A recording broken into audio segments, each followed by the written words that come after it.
Ce double mal nous tue. Je ne poursuivrai plus la guêpe du baiser. Et, là d'approfondir, je veux me reposer de l'ingrate besogne où mon front s'évertue. Ni l'amour, ni les dieux. Qu'enfin je m'habitue à ne sentir jamais le désir m'embraser, ni l'éternel secret des choses m'écraser. Qu'enfin je sois heureux, que je vive en statue, comme un terme habitant sa gaine avec plaisir. Il emprunte une vie auguste à la nature, une mousse lui fait sa verte chevelure, un liseron lui fait des lèvres sans soupir, une feuille à son cœur, un liard ami, ses hanches, et ses yeux souriants sont faits de deux pervenches.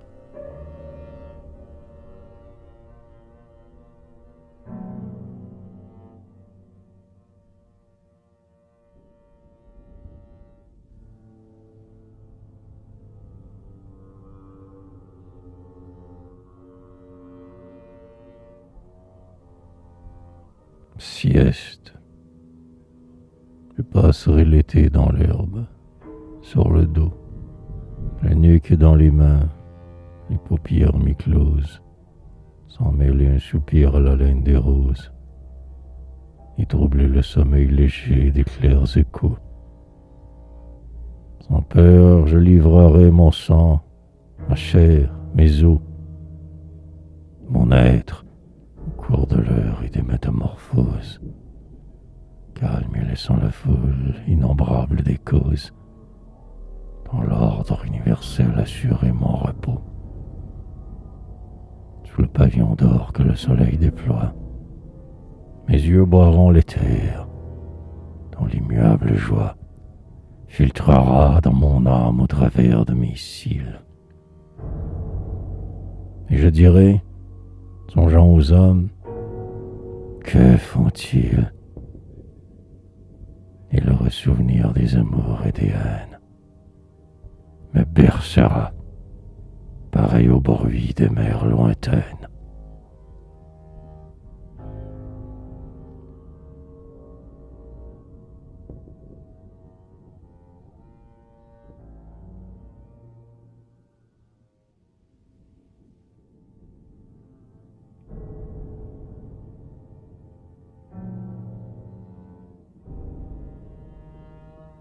Et terre, quand on est sur la terre étendue sans bouger, le ciel paraît plus haut, sa splendeur plus sereine.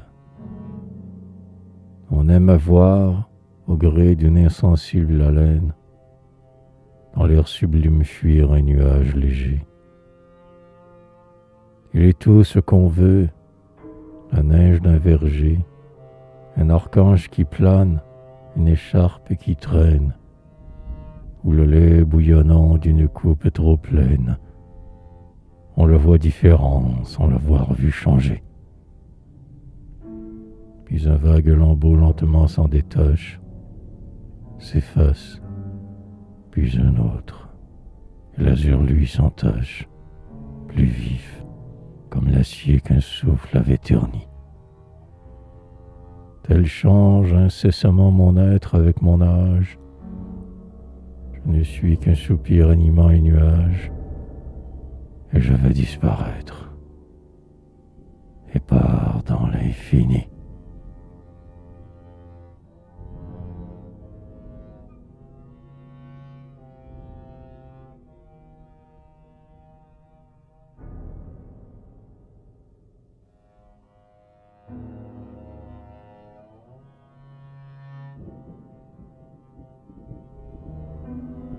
Sur l'eau, je n'entends que le bruit de la rive et de l'eau, le chagrin résigné d'une source qui pleure, ou d'un rocher qui verse une larme par heure, et le vague frisson des feuilles de bouleau.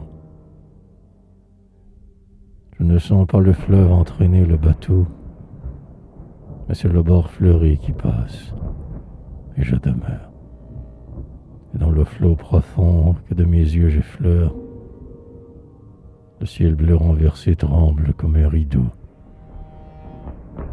On dirait que ces ondes en sommeil en serpente oscillent et ne sait plus le côté de la pente.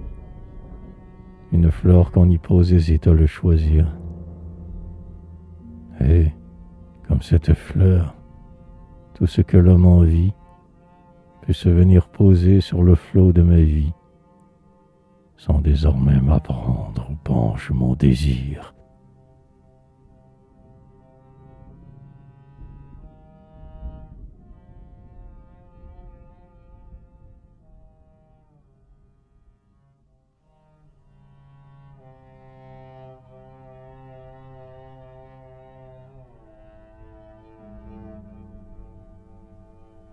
Le vent, il fait grand vent. Le ciel roule de grosses voix. Des géants de vapeur y semblent se poursuivre. Les feuilles mortes fuient avec un bruit de cuivre. On ne sait quel troupeau hurle à travers les bois. Je ferme les yeux et j'écoute. Or je crois ouïr l'âpre combat qui nuit et jour se livre. Cris de ceux qu'on enchaîne et de ceux qu'on délivre. Rumeurs de liberté, son du bronze des rois.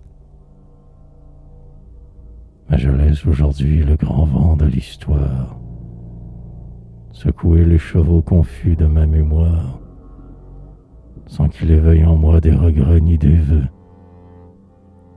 comme je laisse errer cette vaine tempête qui passe furieuse en flagellant ma tête et ne peut rien sur moi qu'agiter mes cheveux.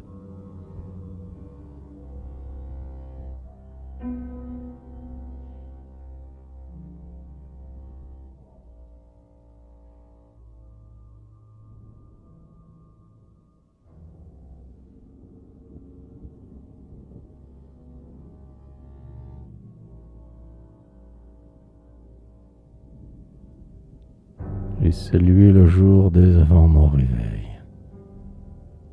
Il colorait déjà ma pesante paupière, et je dormais encore, mais sa rougeur première a visité mon âme à travers le sommeil. Pendant que je gisais immobile, pareil aux morts sereins sculptés sur les tombeaux de pierre, sous mon front se levaient des pensées de lumière, et, sans ouvrir les yeux, j'étais plein de soleil. Le frais et pur salut des oiseaux à l'aurore, confusément perçu, rendait mon cœur sonore, et j'étais embaumé d'invisibles lilas. Hors du néant, mais loin des secousses du monde, un moment j'ai connu cette douceur profonde de vivre sans dormir tout en ne veillant pas.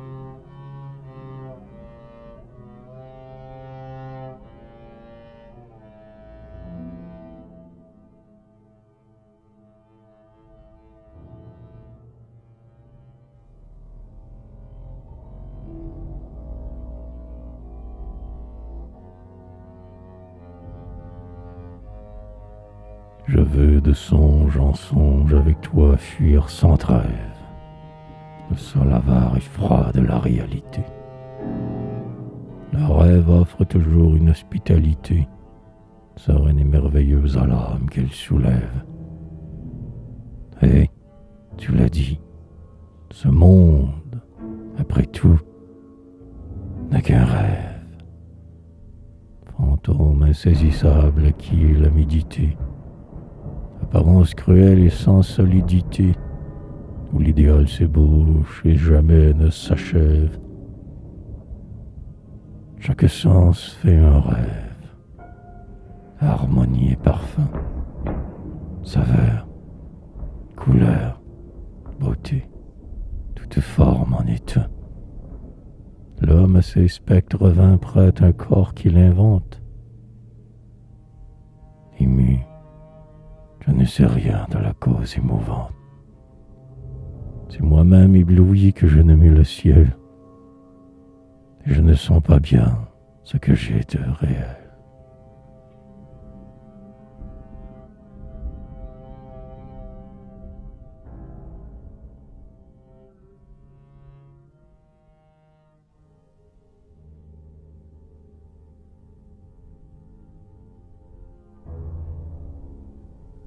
La vie de loin.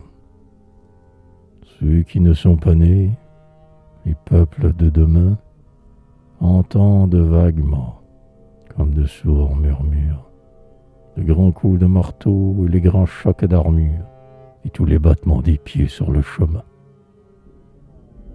Ce tumulte leur semble un immense festin, dans un doux bruit de flot, sous de folles ramures. Et déjà, tressaillant au sein des vierges mûres, tous réclament la vie et le bonheur certain. Il n'est donc pas un mort qui, de retour dans l'ombre, leur dise que cet hymne est fait de cris sans nombre et qu'ils dorment en paix sur un enfer béant. Afin que ces heureux qui n'ont ni pleurs ni rire écoutent sans envie, autour de leur néant, le tourbillon maudit des atomes bruire.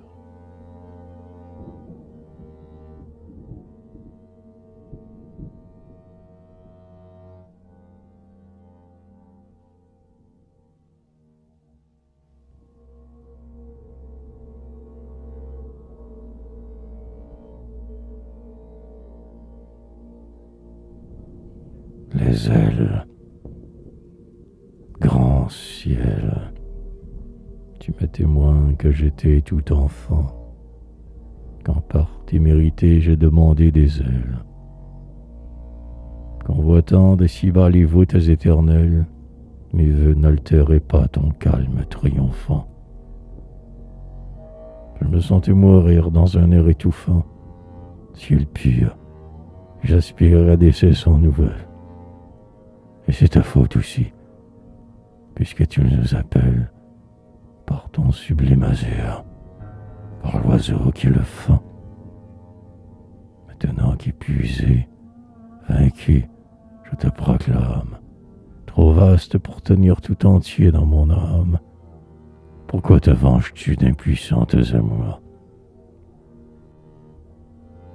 Et quel jaloux archange aux gaietés malfaisantes m'a planté dans le dos ces deux ailes géantes qui palpitent sans cesse en m'accablant toujours.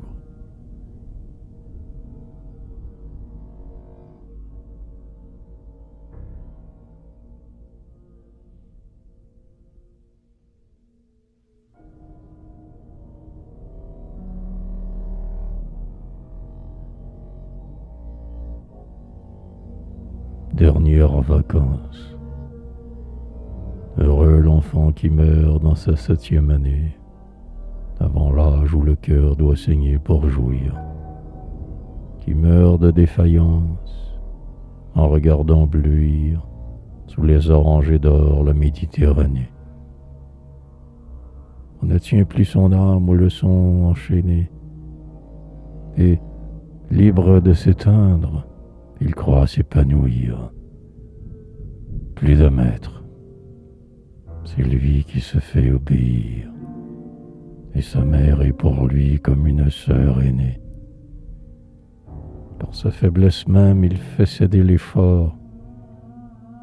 Il prend ce qu'il désire avant qu'on le lui donne, et sa pâleur l'absout avant qu'on lui pardonne.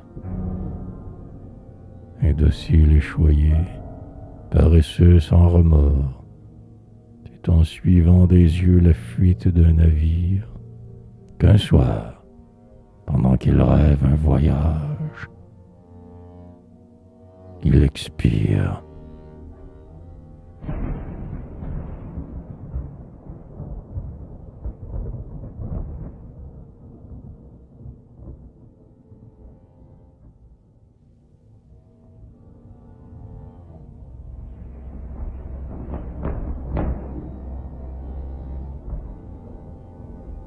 Fin du rêve, rêve. Serpent traître éclos dans le duvet. Roule autour de mes bras une flatteuse entrave. Sur mes lèvres distille un filtre dans sa bave et m'amuse aux couleurs changeantes qu'il revêt. Depuis qu'il est sorti de dessous mon chevet, mon sang glisse figé comme une tiède lave.